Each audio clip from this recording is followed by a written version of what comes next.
Boa noite. Vamos fazer uma prece antes de começar.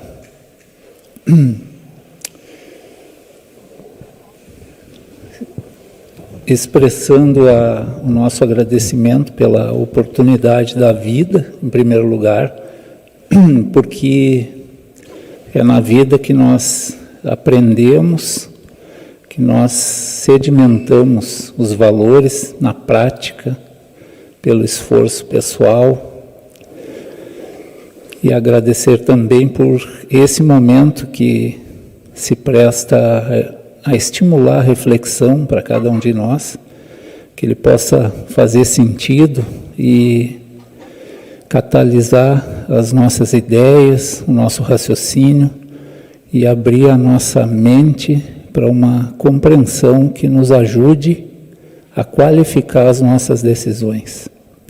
Que assim seja. Muito bem, a ideia hoje é que a gente explore um pouquinho o capítulo 6 de uma obra, Educação dos Sentimentos é o nome da obra, né, de Jason de Camargo.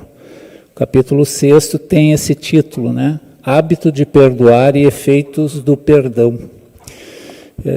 Esse tema perdão, né, ele é sempre, para usar um eufemismo, assim, ele é sempre instigante, né? Para não dizer que seja um tema difícil para nós ainda, para todos nós, né? A gente tem um pouquinho de dificuldade ainda, entender conceitualmente, até a gente entende, né? Mas praticar aí já é uma conversa um pouco diferente.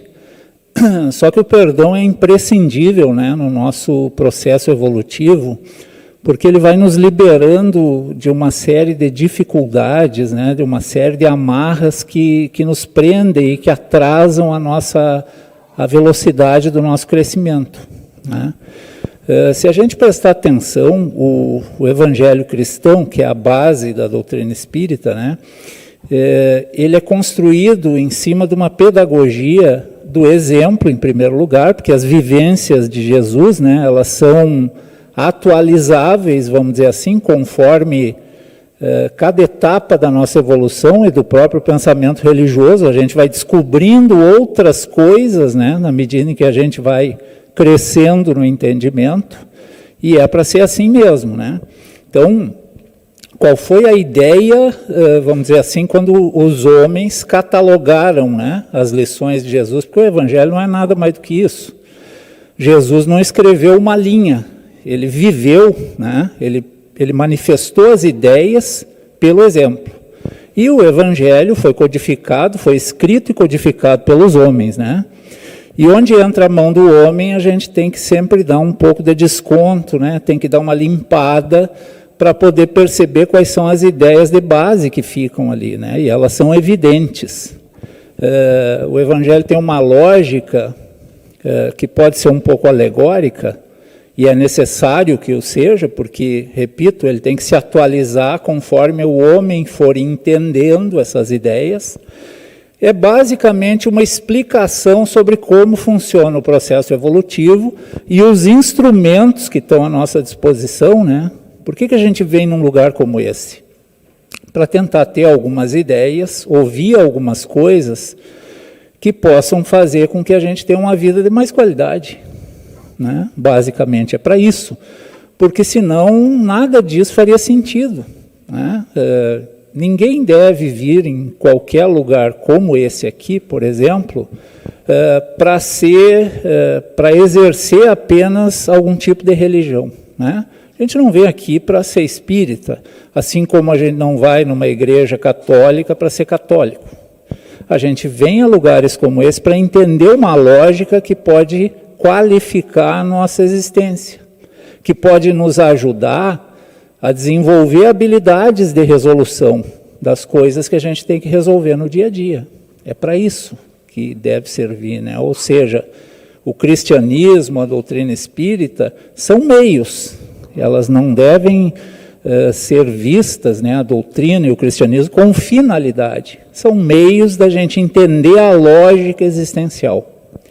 E a lógica existencial tem basicamente dois elementos. Um deles é uma lei que a gente não enxerga, né, que regula as relações entre nós, que somos as essências inteligentes da criação. Uma lei que a gente não enxerga, que a doutrina espírita chama de lei natural, né, que alguns chamam de lei de Deus, código moral, seja lá o que for, né? Não importa tanto o nome, o que é muito importante é que a gente se dê conta que isso existe, né? E a gente pode se dar conta sobre a existência dessa lei natural, checando as nossas práticas no dia a dia, o nosso jeito de fazer as coisas e o resultado que a gente vem obtendo, né? Tem um filósofo que é o Pietro Baldi, um filósofo italiano, ele diz assim, ó, a dor nada mais é do que uma agressão do homem à lei. Uma agressão. Quando o homem agride os valores dessa lei que ele não enxerga, ele vai passar por episódios de dor, né? A teologia humana ela é atravessada, né? Então ela comunica assim para o homem, não, isso aí é Deus que está te castigando. E aí nós vamos desenvolvendo, né, algumas ideias que podem nos manter na infância do processo evolutivo. Quando a gente acha que é Deus que tem que fazer a minha parte, a gente espera que Ele faça. Só que não vai fazer, né? Porque a essência inteligente, nós somos o dínamo do processo evolutivo. Nós precisamos movimentar o que alguns chamam de sistema. Quando eu, nos meus relacionamentos pessoais, isso acontece todos os dias, quando eu tomo qualquer tipo de decisão, de pequena, média ou alta importância, eu estou acionando esse sistema que eu não enxergo, né? E a minha conduta, a minha ação, vai ser checada no confronto com esse código moral, que é a lei natural, né? E aí eu posso obter uma vida mais pacífica, mais tranquila, ou se quiserem, mais feliz, ou nem tanto, né? Quando eu atravesso o samba, quando eu tomo uma decisão de baixa qualidade diante dessa lei, eu vou construir episódios, porque esses episódios vão ser necessários para me educar, que vão me confrontar com dor, que vão me confrontar com angústia, com incerteza, né? Isso não é castigo divino, essa é a ação do homem. É a construção humana que gera os resultados. Quando a gente começa a se convencer disso, a gente toma a direção do nosso processo evolutivo. Porque daí a gente começa a entender, bom, eu sou o responsável pelo que eu vou encontrar amanhã, o mês que vem, o ano que vem, daqui a 10 anos, 100, 500, 1000. Eu estou construindo isso hoje.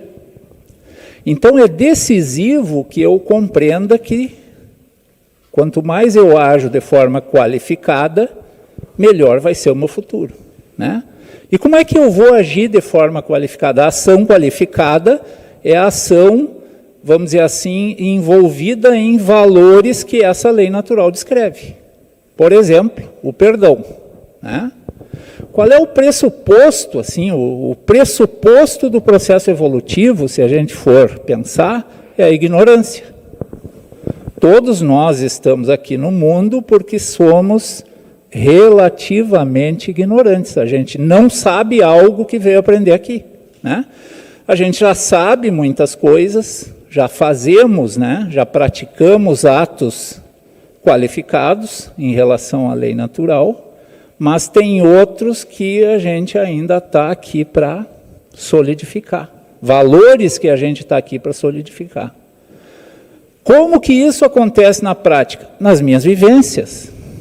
É nas minhas vivências que eu vou sedimentar os valores, pela repetição. Desenvolver uma habilidade, qualquer que seja. Vamos pegar uma habilidade mecânica, aprender a chutar uma bola. Como é que eu vou ficar bom nisso? Chutando 10, 100, 1000, 2000, 5000 vezes. Como é que eu vou treinar um valor no processo evolutivo? Fazendo. Portanto, eu só posso aprender a perdoar perdoando, né? Então, às vezes, né, até por uma educação incompleta, quando a gente fala em processo, vamos falar em processo religioso, né? A teologia convencional, que para alguns é a maior responsável pelo grande número de ateus no mundo, né? O padre Júlio Lancelotti diz isso, ele diz, o José Reis Chaves, aliás, né, que tem bons livros aqui sobre teologia, sobre educação, ele diz o seguinte: a teologia convencional é uma grande responsável pelo número de ateus que tem no mundo, porque apresenta isso sobre o que nós estamos falando aqui de um jeito que não tem como acreditar. Apresenta Deus como alguém que vai fazer a tua parte no processo evolutivo, né? Ou seja, tu faz um grande número de orações, porque daí alguma coisa vai acontecer do nada que vai resolver aquilo que tu chama de problema e que não é problema algum, é uma proposta de trabalho. Todo dia a gente recebe uma, né? Então, sem ofensa, aquilo que a gente entende como ofensa, né? Eu não tenho como praticar perdão. Sem que alguém pense diferente de mim, eu não tenho como me sentir ofendido e, portanto, eu não tenho como praticar o valor perdão. Então, o diálogo evolutivo acontece aqui no chão, homem com homem, né? Um decide nos relacionamentos, vamos pensar assim, alguém me ofendeu. Qual é a lógica, dentro da lógica evolutiva, o que se espera de mim? Que eu perdoe, né? Mas eu também posso revidar. Alguns escolhem revidar. Essas decisões é como se elas estivessem sendo tomadas para cima em relação à lei natural. Se eu revido em relação à lei natural, eu estou criando um episódio de dor, né? Aí eu vou ser ofendido de novo. E aí eu vou dizer, poxa, como tem gente que me ofende? Ou então, como eu frequento lugares onde tem gente que me incomoda? É claro, porque se eu for um intolerante, se eu não entender que o meu próximo tem direito a ser ignorante assim como eu sou, relativamente ignorante, eu não vou conseguir nunca exercitar o valor perdão, né? O Evangelho é cheio de episódios e de falas, né, que nos oferecem esses conceitos sobre valores, né? Então, Jesus lá, antes de iniciar a vida pública dele, que durou só 3 anos, né, deixou uma herança muito grande em termos de explicação sobre a lógica do universo, né? Ele faz um tempo de meditação lá e depois ele vem e pronuncia o conhecido Sermão da Montanha lá, né? As bem-aventuranças, por exemplo. Bem-aventurados esses, aqueles e tal. E a gente, Gandhi dizia que esse era o maior legado do universo, né? Que se todos os livros sobre filosofia e religião fossem eliminados e sobrasse só o Sermão da Montanha, a gente já teria o suficiente para fazer muito melhor, né? A bem-aventurança é uma proposta de felicidade. Bem-aventurados os misericordiosos. E aí isso é uma proposta de felicidade, mas com uma condicionante. Bem-aventurado é o misericordioso, desde que, né? Ou seja, é uma proposta condicionada a uma ação, né? Tu serás bem-aventurado, tu terás uma vida de qualidade, melhor do que aquela que tu tem hoje, desde que tu faças mais ou menos por aqui. Agora tu é livre, né? Se alguém te ofender, tu é livre, tu pode revidar. Agora tu não pode mais dizer que ninguém te avisou, né? Revida e aí presta atenção no que vai acontecer dali um pouco, né? E esse processo, quando a gente não tem ideia, noção, né, da lógica da pedagogia da vida, a gente acha que é aleatório. Tô indo tudo muito bem na minha vida, ali um pouco eu tomo um pontapé e não sei de onde que veio, não consigo associar. É que eu não me dou conta como eu venho fazendo as coisas, né? Esse não saber é o que a gente veio, vamos dizer assim, dar uma melhorada nele nessa etapa aqui da nossa vida eterna, né? Então vejam lá, vamos pegar algumas coisas ali do Evangelho, que parece que estão soltas, mas que explicam um sistema, né, muito justo. Por exemplo, o episódio da crucificação de Jesus lá, né? Aí ele diz assim, Pai, perdoa-os por quê? Porque eles são bandidos, que nem a gente chama os outros de vez em quando, porque são marginais, porque são isso, porque são aquilo. Não. Ele diz, perdoa-os porque eles não sabem o que estão fazendo. E essa é a nossa jogada aqui. A gente, em alguma medida, não sabe direito o que está fazendo, né? Um pouco a gente sabe. E é por isso que a nossa ignorância é relativa. É em relação a alguns tópicos, esses que a gente veio trabalhar agora, aqui, para já. Não podemos empurrar mais para frente, né? Se a gente prestar atenção nas coisas que vêm acontecendo com a gente vai ter alguma suspeita de um processo de repetição. Isso aqui parece que me aconteceu já há 10 anos atrás, ou há 5 anos, agora eu estou diante de uma coisa parecida. Isso. Essa sensação de repetição indica que tem coisa que teria que ter sido feita. Como não foi feita, ela está ali de novo. Porque do ponto de vista evolutivo, nós estamos parados no mesmo ponto. E é por isso que o fato, ele vai se repetir. Pode ser com outras pessoas, mas ele vai se repetir, né? Mas a gente é inocente por quê? Né? Não somos pecadores, isso é invenção teológica, né? Invenção, vou chamar de invenção para usar um eufemismo, porque isso é tão prejudicial a título de informação para as pessoas, que tem muita gente aí se castigando, se chicoteando, por conta de coisas que consideram um grande pecado, mas que não é. É apenas não saber fazer de uma outra forma. E vai ter a oportunidade de aprender a fazer de uma outra forma, se tiver boa vontade, né? Bem-aventurado é o misericordioso. Por que o cara que é misericordioso é bem-aventurado?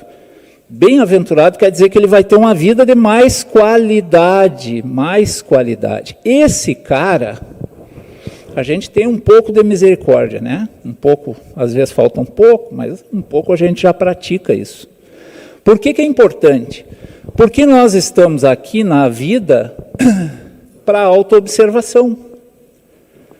Esse é o objetivo da vida. Como é que eu vou melhorar um negócio que eu não consigo nem enxergar? Entende? Até mesmo o cara que está lá na cadeia, ele está convicto de que está fazendo o melhor. E é assim que a gente age. Então, como a gente ainda precisa prestar mais atenção em como a gente funciona, em como a gente faz as coisas, a gente acha que nós estamos sempre certos. A gente age com convicção. Por isso que não tem sentido falar em erro. Porque a gente tem convicção de que está acertando. Tá, mas aí o resultado não está bom. Eu não estou me sentindo tão bem quanto eu gostaria. Eu estou com um pouco de dor, eu estou com um pouco disso, daquilo. Esses são os indicativos no processo evolutivo de que dá para fazer melhor. Veja que o hábito de julgar as pessoas, né, é consequência da nossa dureza. A gente é duro, né? Porque esse é não sei o quê, porque aquele é isso, porque não sei quem é do partido tal, o outro é gremista, o outro é colorado, o outro é chato, o outro é... Por que tem a recomendação no Evangelho, está associado à prática do perdão, da gente não julgar? Porque é perda de tempo. Todo o tempo que eu gasto olhando para lá, eu não gasto para fazer o que eu vim fazer aqui, que é olhar para cá. Então, eu vou tocando a minha vida achando que a minha dor é provocada pelas outras pessoas. E a minha vida vai passando, eu continuo achando que não sei quem, que a minha mãe não me fez, que o meu pai me negou, que o meu marido, que a minha mulher, que o meu professor, que não vai ter... Pum, termina.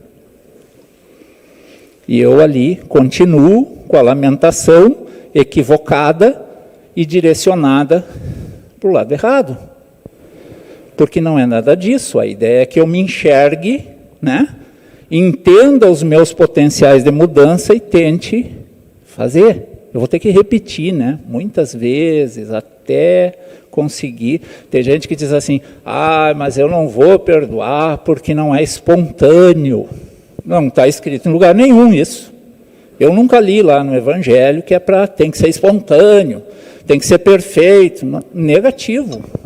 Tem que fazer. Eu tive que ir lá arrastando os pés. Vai, azar. 2, 10, 20, depois tu vai. Isso vai se tornando um hábito. Por que para o cara que desenvolveu mais misericórdia, é mais fácil de perdoar? Misericordioso, tem um cara que define bem isso, Huberto Roden, ele diz assim, misericordioso é aquele que tem o coração para os míseros, é aquele que entende os fracos, os imperfeitos, é aquele que entende e que concede a outra pessoa o direito da imperfeição, porque ele entende que ele também é imperfeito, que ele também é um produto inacabado. Então ele consegue, por isso, olhar para o outro, não como bandido, como marginal, como desgraçado, como defeituoso, como ladrão, nada disso, porque tudo isso é julgamento.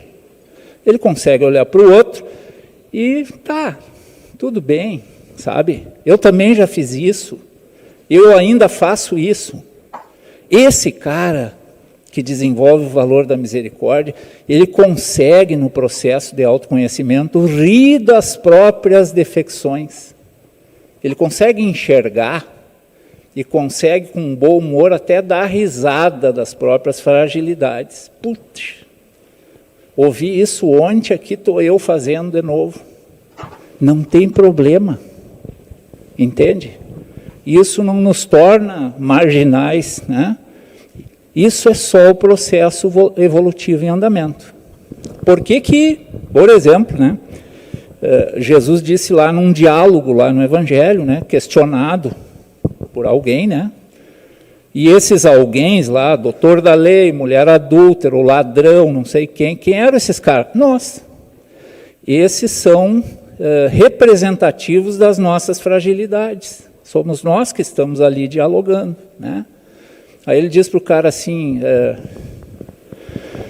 vocês precisam se submeter ao meu jugo, diz, né? Jesus diz para esse cara. Ele diz, mas qual é o teu jugo? Meu jugo é o cumprimento da lei. Claro, porque todo mundo tem que cumprir, até mesmo ele. A lei natural não muda para ninguém, né? É só a gente que acha que existem santos no processo evolutivo.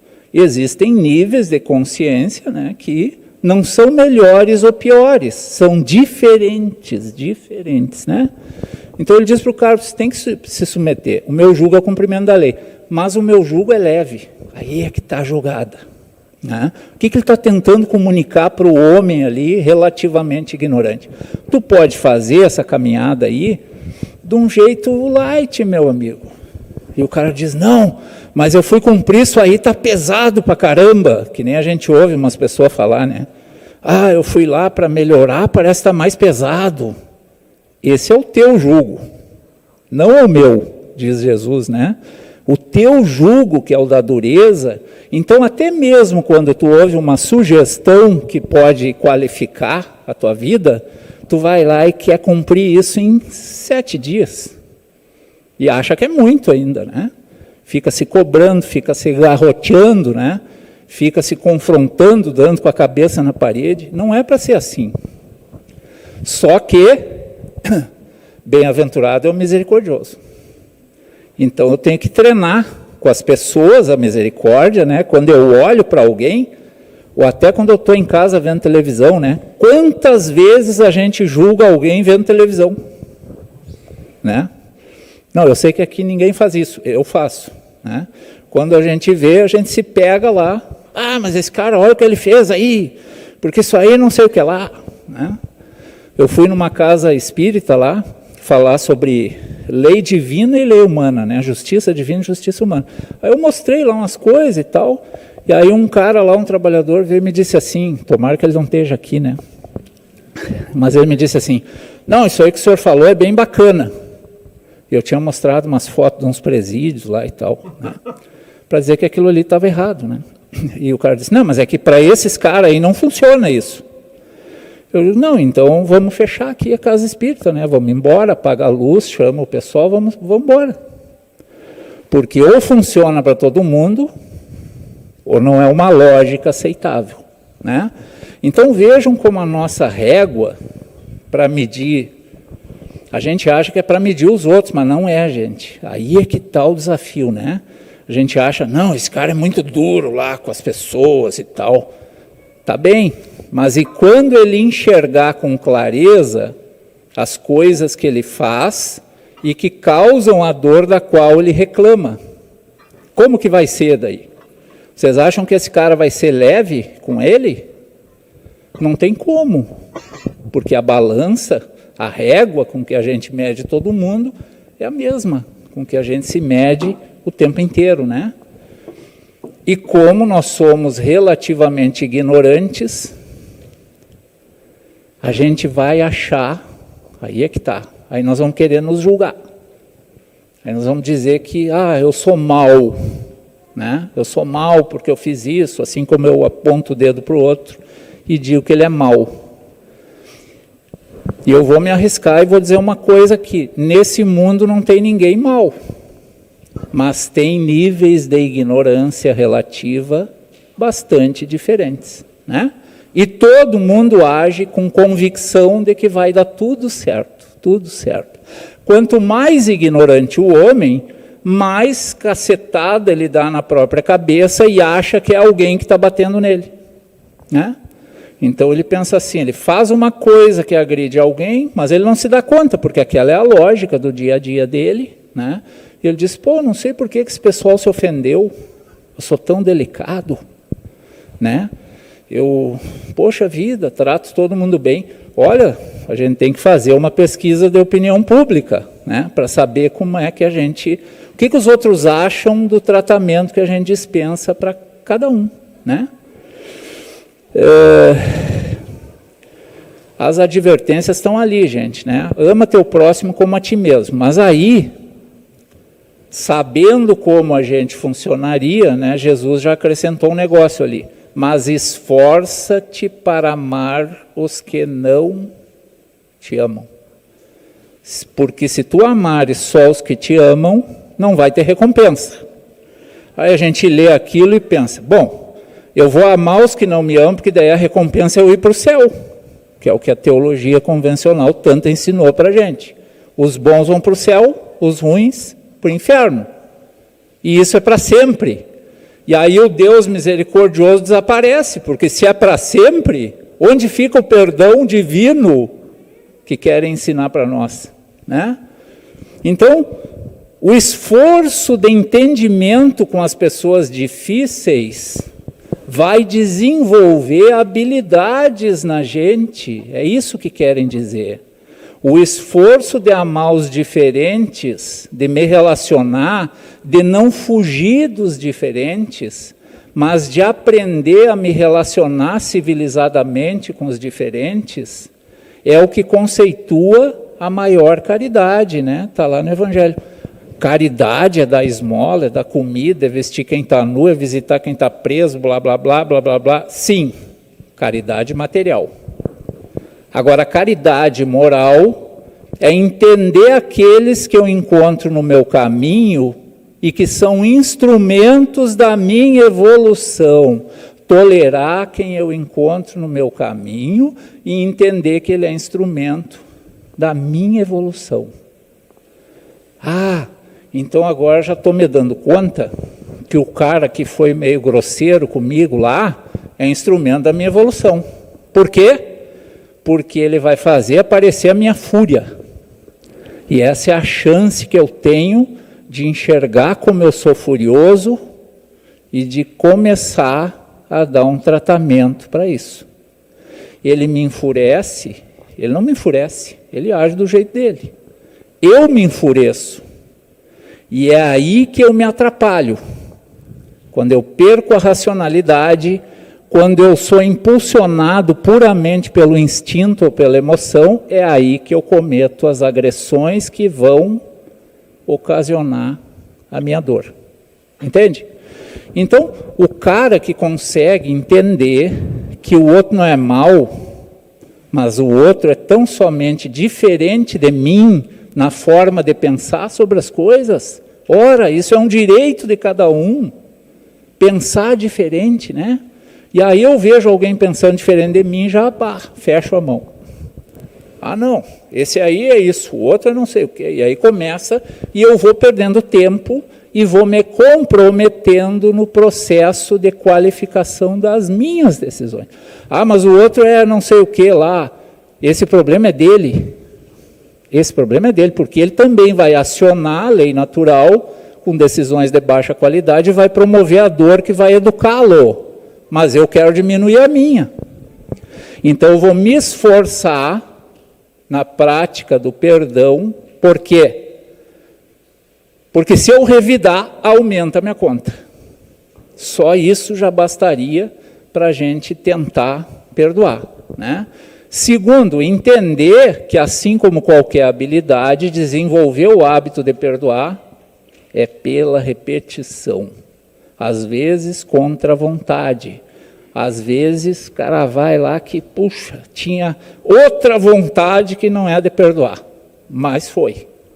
E é isso que interessa, né? O resultado disso, amigos, é qualidade de vida, é saúde. Tem gente que passa no médico porque é uma bomba humana, né?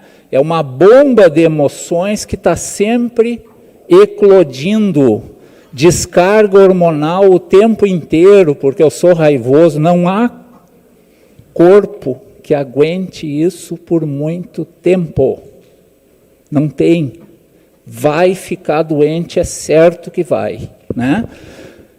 Ah, então nós é que gestamos a maior parte das doenças? Isso, exatamente isso, né? Então a prática, o esforço para praticar esses valores, ele vem sempre a nosso favor. Saúde, paz, não tem negócio melhor. O que eu vou encontrar do outro lado quando eu morrer fisicamente? O teu estado mental. Esse é o mundo que tu vai encontrar quando a gente, né, deixar o casco aqui, for para outra, nós vamos enxergar o quê? O que nós temos na mente do espírito. Se o cara treinou a paz durante a vida, tudo tranquilo, né? Ele até vai achar que está no céu, de repente, teológico, né? Não tem problema. Mas o importante é que ele construa isso, gente, todo dia. Para terminar, é só lembrar assim, né? A recomendação lá. Esforça-te, reconcilia-te depressa com o teu adversário, enquanto tu está no caminho com ele. Veja, diante disso que a gente falou aqui, quem é o nosso maior adversário? Nosso maior adversário somos nós, né? Com a nossa ignorância relativa. Quando eu sinto vontade de agredir alguém, eu estou convicto que eu vou lá para fazer justiça, né? Não, eu só fiz justiça porque o cara me fez não sei o quê. E aí eu posso me perder, né, nessa coisa do toma e recebe, toma e recebe, toma e recebe. E isso é uma construção permanente de vida de baixa qualidade, né? Porque dali um pouco some tudo isso. O cara que era o meu maior inimigo já não está mais ali. O outro que eu tinha que ter pedido perdão já não dá mais, porque já não está também. E as coisas vão desaparecendo e lá estou eu sozinho diante da lei natural, que é assim que a gente caminha no processo evolutivo, né? Então, prestar atenção nessas coisas que nos sugerem mas nós somos livres para fazer como a gente quiser, né? É muito importante para qualidade de vida, essa é a ideia, né? Vamos fazer uma prece rápida aqui, que eu já me passei no horário aqui.